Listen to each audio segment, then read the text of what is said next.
The Tondo slum in Manila, where some of the poorest Filipinos work and live in a giant charcoal factory, constantly breathing toxic fumes. An all too common existence in a country where about 30% of the population lives below the poverty line, according to the government.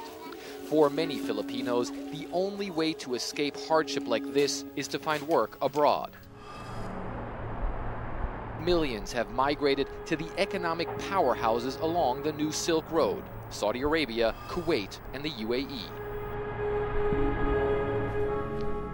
George Soriaga works as a procurement officer at a media company in Abu Dhabi. He moved to the Middle East 20 years ago. It's not a plan, me and my friends just went to one of the agency and tried to apply to work abroad. Then successfully we got listed in the job, and then that was the start of my career in work abroad. Soriaga is only one of many Filipinos who have come to this region to work on construction sites or do other jobs in vastly expanding Silk Road economies like Dubai or Abu Dhabi. Most Filipinos send large amounts of cash back home, so-called remittances, to help their loved ones get by.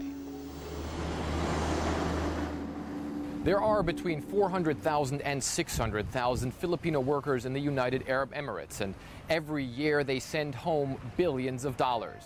The Philippines government is now trying to educate this massive migrant workforce to make sure the money workers send home is used to build a sustainable future for themselves and to develop the country. The government in Manila estimates that Filipinos sent home more than $20 billion last year alone, a huge economic factor for the country. And now the Philippines Embassy in Abu Dhabi has started a program to educate migrant workers how to use the cash they make abroad wisely. That's a lot of money that if we can help guide our overseas Filipinos and their families where to invest, I think that will be a large source of what we call, our president says, public-private sector cooperation. So the public is government, the private is them. We work together to invest.